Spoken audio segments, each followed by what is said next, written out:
নমস্কাৰ স্বাগতম জনাইছো মোৰ ইউটিউব চেনেললৈ আজি ভিডিঅ'ৰ বিষয়বস্তু লৈ আহিছো তৃতীয় শ্ৰেণীৰ অসমীয়া বিষয়ৰ অৰ্থাৎ স্পন্দন পাঠ্যপুথিখনৰ অধ্যায় 3 খেল ধেমালি পাঠ 1 বিদ্যালয় সপ্তাহৰ যিমানবোৰ পঢ়ি দিবলগীয়া আছে আটাইবোৰ পঢ়াই দিয়াৰ লগতে যিমানবোৰ প্ৰশ্ন আছে আটাইবোৰৰ উত্তৰ সহ আলোচনা কৰা হ'ব যদি এই ভিডিঅ'টো চাই ভাল লাগে তেন্তে লাইক কমেন্ট শেয়াৰ কৰিব আৰু যদি মোৰ চেনেলটোলৈ নতুনকৈ আহিছে তেতিয়াহলে সাবস্ক্ৰাইব কৰিবলৈ নাপাহৰিব এতিয়া আহকচোন পলম নকৰি ভিডিঅ'টো আৰম্ভ কৰো অধ্যায় 3 খেল ধেমালি পাঠ 1 বিদ্যালয় সপ্তাহ ইয়াতে আমাক এখন চিত্ৰ দিয়া আছে যিখন চিত্ৰত বিভিন্ন ছাত্ৰ-ছাত্ৰী বিভিন্ন খেল খেলি আছে কোনোবাই যদি ফুটবল খেলিছে কোনোবাই আকৌ বেডমিণ্টন খেলিছে কোনোবাই দবা খেলিছে হয়নে আৰু কোনোবাই ক্ৰিকেট খেলিছে এই ধৰণৰ খেল তেওঁলোকৰ মাজত চলি আছিল এতিয়া আমি চাও আমাৰ এই পাঠটিত কি দিয়া আছে প্ৰাঞ্জলহতৰ বিদ্যালয়খনত আজি উখল-মাখল পৰিবেশ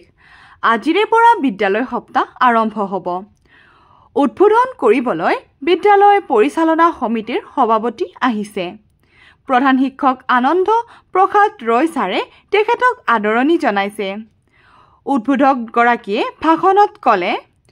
বিদ্যালয় সপ্তাহ হ'ল প্ৰতিভা প্ৰদৰ্শনৰ মঞ্চ তোমালোকে সকলো প্ৰতিযোগিতাত অংশগ্ৰহণ কৰিবা পুৰস্কাৰ পোৱাটোৱেই ডাঙৰ কথা নহয় অংশগ্ৰহণ কৰাটোহে আচল কথা আটায়ে বিদ্যালয় সপ্তাহ সফল কৰিবা বুলি আশা কৰিলো বিদ্যালয় সপ্তাহৰ দ্বিতীয় দিন কাৰ্যসূচী মতে খেলবোৰ আৰম্ভ হৈছে তৃতীয় আৰু চতুৰ্থ শ্ৰেণীৰ মাজত এখন ক্ৰিকেট প্ৰতিযোগিতা অনুষ্ঠিত হৈছে কাষৰ খেলপথাৰত অনুষ্ঠিত এই খেলখন প্ৰতুল গোস্বামী ছাৰে পৰিচালনা কৰিছে বিদ্যালয়ৰ খেলপথাৰত বেডমিণ্টনৰ একক প্ৰতিযোগিতা হৈ আছে পঞ্চম শ্ৰেণীৰ দীপা আৰু ৰুমাই এই খেলখনত ভাগ লৈছে আনফালে অনিল ফুকন ছাৰে গান বজাই সংগীত চকী অৰ্থাৎ মিউজিক চেয়াৰ খেল পৰিচালনা কৰিছে গিৰিন ছেত্ৰী ছাৰে প্ৰতিযোগিতাত স্থান দখল কৰা ছাত্ৰ-ছাত্ৰীসকলৰ তালিকা প্ৰস্তুত কৰাত ব্যস্ত বাৰান্দাত সুপ্ৰিয়াই হুইল চেয়াৰত বহি নিহাৰিকাৰ লগত দবা খেল খেলি আছে খেলখনত সুপ্ৰিয়া নিহাৰিকাতকৈ আগবাঢ়ি আছে প্ৰথম আৰু দ্বিতীয় শ্ৰেণীৰ খেল আৰম্ভ হ'বলৈ এতিয়াও বাকী তেওঁলোকে এটা ফুটবল লৈ খেলপথাৰৰ এফালে ধেমালি কৰি আছে কাঞ্চনে বলটো দলি মাৰি দিওঁতে দবালখনতে পৰিলগৈ সুপ্ৰিয়াই মূৰে কপালে হাত দি ক'লে এয়া তোমালোকে কি কৰিলা আমাৰ খেলখন বন্ধ কৰিলা তাকে দেখি মিনতি বৰুৱা বাইদেউ বেগাবেগিকৈ ওচৰলৈ আহিল সুপ্ৰিয়াহঁতক খেলখন আৰম্ভণিৰ পৰা খেলিবলৈ দিলে তেওঁ প্ৰথম আৰু দ্বিতীয় শ্ৰেণীৰ ছাত্ৰ-ছাত্ৰীসকলক খেলপথাৰৰ মাজলৈ লৈ গ'ল তাত তেওঁলোকক শাৰী পাতি থিয় হ'বলৈ দিলে তাৰ পাছত তেখেতে তেওঁলোকক পাৰ পানী খেলখন খেলালে প্ৰধান শিক্ষক যথাসময়ত খেলপথাৰৰ মাজলৈ আহিল তেখেতে হুইচেল বজাই দ্বিতীয় দিনৰ কাৰ্যসূচীৰ সমাপ্তি ঘোষণা কৰিলে যেহেতু আমি পাঠটি পঢ়ি উঠিলো এতিয়া তাৰে ভিত্তিত কেইটামান প্ৰশ্ন দিছে তাৰে প্ৰত্যেকটো প্ৰশ্নৰ উত্তৰ মই এখন বহিত লিখি ৰাখিছো তাৰ পৰাই দেখুৱাবলৈ চেষ্টা কৰিম এতিয়া চাওচোন প্ৰথম প্ৰশ্নটো কি দিছে ইয়াতে আমাক দিয়া আছে পাঠ ভিত্তিক ক্ৰিয়াকলাপ একটো দিছে আলোচনা কৰো আৰু লিখো আহা প্ৰথমে আলোচনা কৰিব দিছে তাৰ পিছত লিখিব দিছে ক প্ৰশ্নটো দিছে প্ৰাঞ্জলহতৰ বিদ্যালয়ত কি চলি আছিল আমি সকলোৱে পাঠটো পঢ়ি গম পাইছো যে প্ৰাঞ্জলহতৰ বিদ্যালয়ত বিদ্যালয় সপ্তাহ চলি আছিল উত্তৰটো কেনে ধৰণে লিখিম আমি উত্তৰটো আমি এনে ধৰণে লিখিম যে একৰ ক উত্তৰ প্ৰাঞ্জলহতৰ বিদ্যালয়ত বিদ্যালয় সপ্তাহ চলি আছিল তাৰ পিছত আমাক দিছে কাৰ কাৰ মাজত বেডমিণ্টনৰ প্ৰতিযোগিতা হৈছিল অৰ্থাৎ বেডমিণ্টনৰ প্ৰতিযোগিতা কাৰ কাৰ মাজত হৈছিল আমি সকলোৱে পাঠটো পঢ়ি অলৰেডি গম পাইছো যে পঞ্চম শ্ৰেণীৰ দীপা আৰু ৰুমাৰ মাজত বেডমিণ্টনৰ প্ৰতিযোগিতা হৈছিল হেহে আমি উত্তৰটো এনে ধৰণে লিখিম যে একৰ খৰ উত্তৰ পঞ্চম শ্ৰেণীৰ দীপা আৰু ৰুমাৰ মাজত বেডমিণ্টনৰ প্ৰতিযোগিতা হৈছিল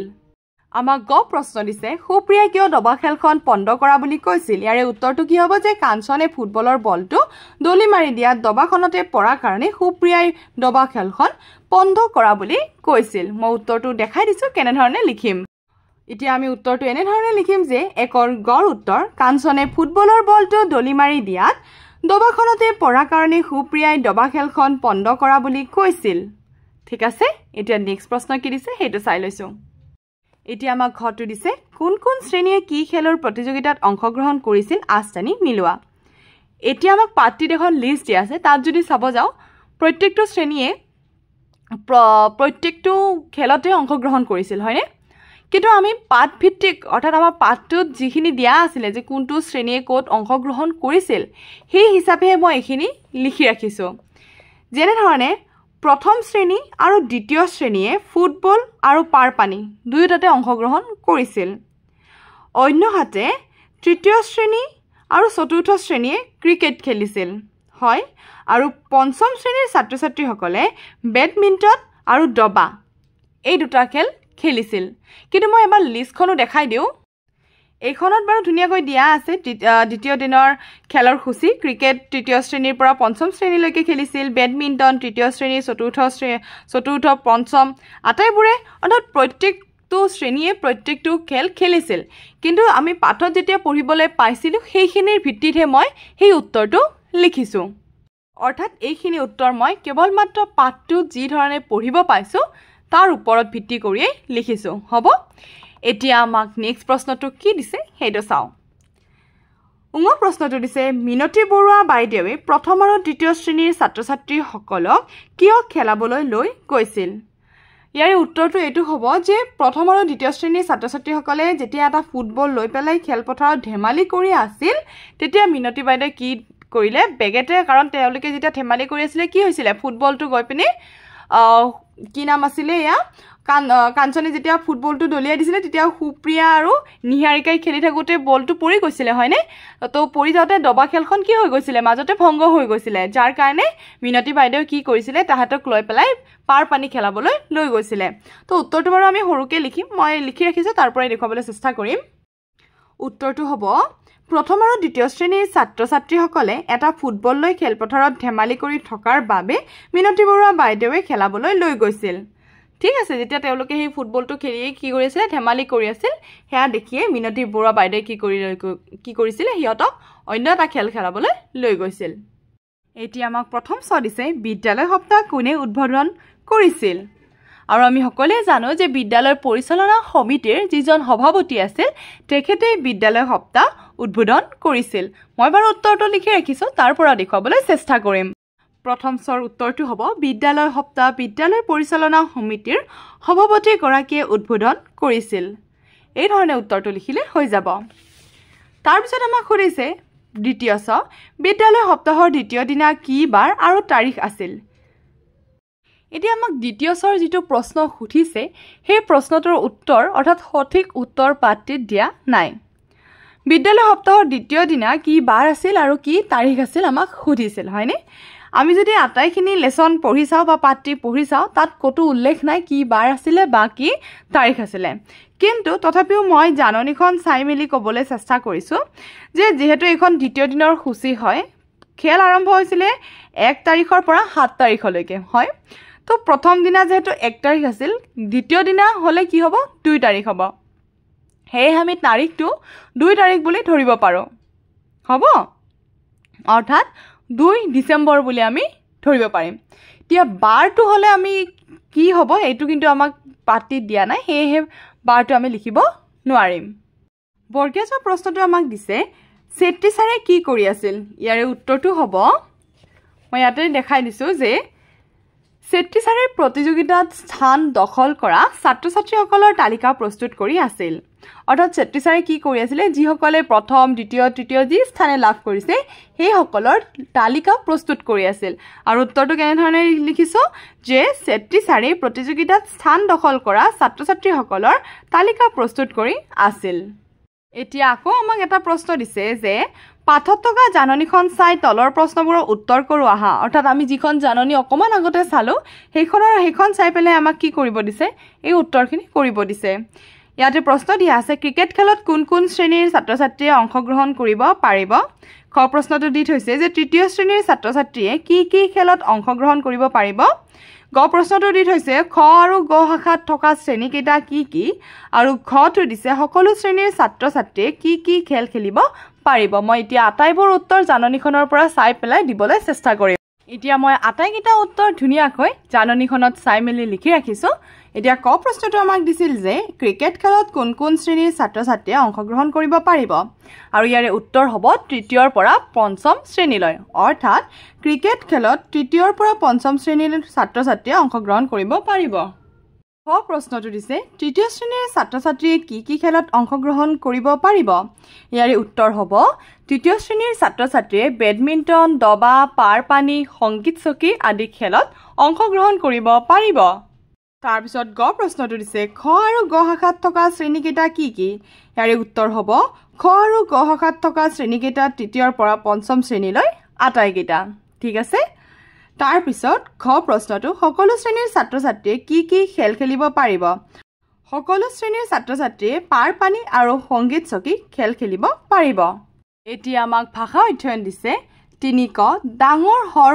হৰফৰ পদবোৰৰ অৰ্থ অনুমান কৰি আস্থানি মিলোৱা অৰ্থাৎ যিকেইটা আমাক ডাঙৰ বোল্ড আখৰেৰে দিয়া আছে সেইকেইটাৰ অৰ্থবিলাক আমাক আস্থানি মিলাব দিছে বিদ্যালয় সপ্তাহ হ'ল প্ৰতিভা প্ৰদৰ্শনৰ মঞ্চ প্ৰতিভা অৰ্থাৎ দক্ষতা খেলপথাৰত বেডমিণ্টনৰ একক প্ৰতিযোগিতা চলি আছে একক মানে এজনীয়া আমাৰ খেলখন পণ্ড কৰিলা পণ্ড মানে নষ্ট কৰিলা মিনতী বৰুৱা বাইদেৱে বেগাবেগিকৈ ওচৰলৈ আহিল বেগাবেগিকৈ অৰ্থাৎ খৰকৈ প্ৰাঞ্জলতৰ বিদ্যালয়খনত আজি উখল-মাখল পৰিৱেশ উখল-মাখল অৰ্থাৎ উলহ-মালহ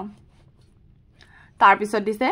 উদ্বোধন মানে কোনো কাম মুকলি বা আৰম্ভণি কৰা উদ্বোধন কৰোতাজন হ'ল উদ্বোধক বিভিন্ন কিতাপপত্ৰ উন্মোচন কৰোতাজনক উন্মোচক বোলে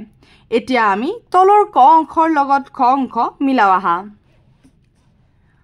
ক অংশ আৰু খ অংশ ক অংশ দিয়া আছে শিক্ষাদান কৰোতাজন পৰিচালনা কৰাজন পাঠ কৰোতাজন খেতি কৰাজন এইপিনে খ অংশ দিয়া আছে পৰিচালক শিক্ষক খেতিয়ক পাঠক এতিয়া আমি শিক্ষাদান কৰোতাজনক কি বুলি কম শিক্ষক বুলি কম পৰিচালনা কৰাজনক আমি কি বুলি কম পৰিচালক বুলি কম পাঠ কৰোতাজনক আমি কি বুলি কম পাঠক বুলি কম খেতি কৰাজনক আমি কি বুলি কম খেতিয়ক বুলি কম এতিয়া আমাক চাৰিটো দিছে চাৰিৰ ক তলৰ শব্দবোৰ পঢ়োৱা আহা আগতে জানো আহাখিনি পঢ়ি লওঁ নয়সেন্স অৰ্থাৎ নিয় যোগ প্ৰথম ছ নয়সেন্স তাৰ পিছত নিয় যোগ বৰ্গীয় নয়জেন্স প নয়সেন্স ম পঞ্চম ব নয়সেন্স থস্যইকাৰেন চিত বঞ্চিত ক টুকাৰে কু নয়সেন্স থস্যইকাৰেন চিত কুঞ্চিত ই অৰ্থাৎ হৰ্ষই নয়জেন্স থস্যইকাৰেন জিন ইঞ্জিন গু নয়জেন্স ন গুঞ্জন আ নয়জেন্স তাকাৰেন যা আঞ্জা খটো আমাক দিছে খেলি মেলিকৈ থকা আখৰবোৰ সঠিক ক্ৰমত সজাই শব্দ গ্ৰহণ কৰো আহা প্ৰা ল নয়জেন্স ইয়াৰে সঠিক উত্তৰটো হ'ব প্ৰাঞ্জল অৰ্থাৎ প্ৰা নয়জেন্স ল প্ৰাঞ্জল নয়সেন্স অন্তিষ্ঠ য় হ ইয়াতে হ'ব হ নয়সেন্স য় সঞ্চয় অৰ্থাৎ জমা কৰা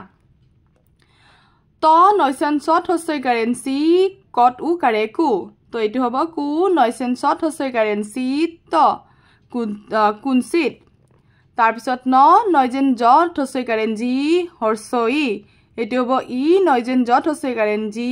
ন ইঞ্জিন তাৰ পিছত আমাক 5 নম্বৰটো দিছে তৃতীয় আৰু চতুৰ্থ শ্ৰেণীৰ মাজত এখন ক্ৰিকেট প্ৰতিযোগিতা চলিছে ইয়াত তৃতীয় আৰু চতুৰ্থ শব্দ দুটাই 3 আৰু 4ৰ স্থানবাচক অৰ্থ প্ৰকাশ কৰিছে ঠিক সেইদৰে আন স্থানবাচক শব্দবোৰ জানো আহা সংখ্যাসমূহ আমাক দিয়া আছে স্থানবাচকসমূহ দিয়া আছে আৰু সংক্ষিপ্ত ৰূপসমূহ আমাক দিয়া আছে 1 প্ৰথম 1 ম 2 দ্বিতীয় 2 য় 3 তৃতীয় ত্ৰিয় 4 চতুৰ্থ চৰ্থ চাৰিৰ্থ 5 পঞ্চম 5 ম 6 ষষ্ঠ 6ষ্ঠ 7 সপ্তম 7 ম 8 অষ্টম 8 ম 9 নৱম 9 ম 10 দশম 10 ম ঠিক একেদৰে 11 একাদশ 11 12 দ্বাদশ 12 13 ত্ৰয়োদশ 13 14 চতুৰ্দশ 14 15 পঞ্চদশ 15 16 ষোড়শ 16 17 সপ্তদশ 17 18 অষ্টাদশ 18 19 ঊনবিংশ 19 20 বিংশ 20 এতিয়া আমাক 6 নম্বৰটো দিছে তলৰ তালিকাখন মনোযোগেৰে চাও আৰু খেলো আহা এতিয়া এখন আমাক তালিকা দিছে আৰু এইখন আমাক মনোযোগেৰে চাবলৈ দিছে ইয়াতে 1 নম্বৰত মূৰ্ধন্য ত দিয়া আছে 2 নম্বৰত দন্ত্যা দ দিয়া আছে 3 নম্বৰত ক দীৰ্ঘইকাৰে কি দিয়া আছে 4ত বত একাৰে বে দিয়া আছে 5ত কত আকাৰে কা দিয়া আছে 6ত ম দিয়া আছে 7ত হ দিয়া আছে 8ত কয়ৰে ক্ৰত একাৰে ক্ৰে দিয়া আছে 9ত মূৰ্ধন্য দ দিয়া আছে 10ত নয়সেন ছ দিয়া আছে 11ত বা দিয়া আছে অৰ্থাৎ বতাকাৰে বা 12ত দিয়া আছে নয়তেন ত 13ত দিয়া আছে কত দীৰ্ঘইকাৰে কি 14ত দিয়া আছে মত হস্যইকাৰে মি 15ত দিয়া আছে দন্ত্যা মূৰ্ধন্য দত দীৰ্ঘইকাৰে দি আৰু 16ত দিয়া আছে প আৰু 17ত দিয়া আছে ন এতিয়া আমাক এই তালিকাখনৰ পৰা কিছুমান প্ৰশ্ন দিব সেইবোৰ কৰিবলৈ দিব এতিয়া কটো দিয়া আছে সংখ্যা চাই শব্দ লিখোৱা হয় এতিয়া আমাক এই সংখ্যাবোৰ চাই পেলাই ইয়াৰে পৰা শব্দ লিখিব দিছে ইয়াতে হাত যদি দিয়া আছে হাতত আমি কি পাইছো হ পাইছো 3 যদি দিয়া আছে তেতিয়াহলে আমি কি পাইছো কি পাইছো অৰ্থাৎ কি হৈ গল এটো শব্দটো হকি হৈ গল 2ত দিয়া আছে দ আৰু 11ত দিয়া আছে বা তো এতিয়া 2 আৰু 11 মিলি কি হৈ গল দবা 5ত দিয়া আছে কা 10ত দিয়া আছে নয়সেন ছ আৰু 17ত দিয়া আছে দন্ত্যা ন অৰ্থাৎ কি হৈ গল কাঞ্চন হৈ গল এতিয়া আমাক দিছে খটো শব্দ চাই সংখ্যাবোৰ লিখোৱা এতিয়া আকৌ আমি শব্দ চাই সংখ্যা লিখিম কাবাডী দিয়া আছে তো আমি কাটো কত আছে চাম 5ত আছে তাৰপিছত বাটো আমি চাম 11ত আছে আৰু ডিটো আছে 15ত ঠিক তেনে ধৰণে পঞ্চমটো আমি এটো লিখি ৰাখিছো তাৰপিছত 5 11 15 পঞ্চমটো চাম এতিয়া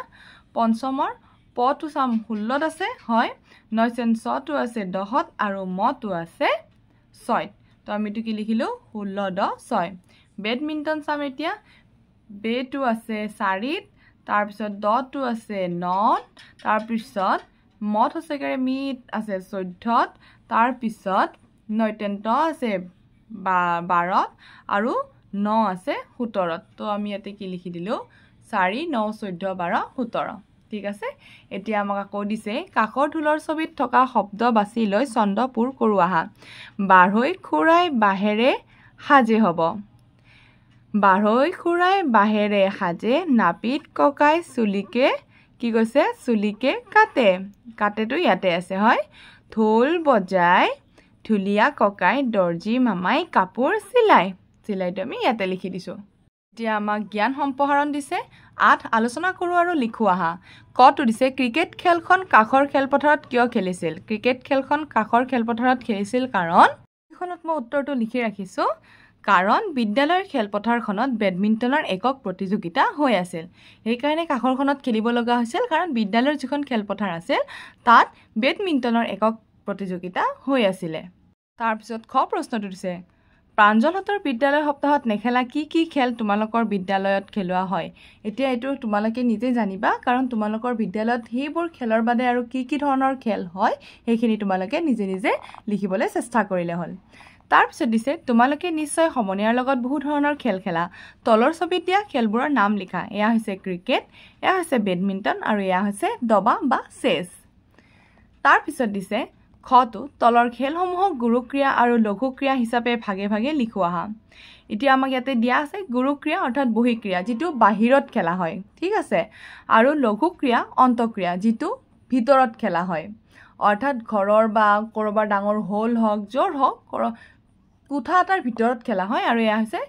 বাহিৰত বা খেলপথাৰত খেলা হয় ঠিক আছে তাৰ পিছত ইয়াতে আমাক football carrom ludo cricket tennis hockey kabaddi দবা টেবুল টেনিস দৌৰ এইবিলাক দিছে তো আমি গুৰুক্ৰিয়াত কি লিখিছো গুৰুক্ৰিয়াত লিখিছো ক্ৰিকেট হকি কাবাডী টেনিস দৌৰ ফুটবল আৰু আনপিনে অন্তক্ৰিয়াত লিখিছো আমি কেৰম লুডু দবা টেবুল টেনিস ঠিক আছে টেনিস এইটো টেনিস কিন্তু আমি বাহিৰত খেলিম আৰু টেবুল টেনিসটো কিন্তু আমি ক'ত খেলিম ভিতৰত খেলিম তাৰ পিছত আমাক আকৌ দিছে তলৰ নিৰ্দিষ্ট বাকচত এককভাৱে আৰু দলীয়ভাৱে খেলা খেলসমূহৰ নাম লিখা যিবিলাক একক হিচাপে অৰ্থাৎ মই অকলে খেলিলে কি হ'ব পাৰিম জিকিব পাৰিম যেনে ধৰণে পাৰপানী বেডমিন্টন লুডু কেৰম দবা ইত্যাদি আনহাতে দলীয়ভাৱে খেলা খেলবিলাক যেনেকুৱা ক্ৰিকেট ফুটবল কাবাডী এইবিলাকত আমি কি কৰিব পাৰো দলীয়ভাৱে খেলি পেলাই এটা টিম হৈ আমি খেলি পেলাই কি কৰিব পাৰো জিকিব পাৰো হয়নে তো এইখিনি আছিল অধ্যায় 3 ৰ পাঠ 1 ৰ আটাইবোৰ প্ৰশ্ন উত্তৰৰ আলোচনা তেন্তে আজিৰ কাৰণে থ্যাংক ইউ ফৰ ওয়াচিং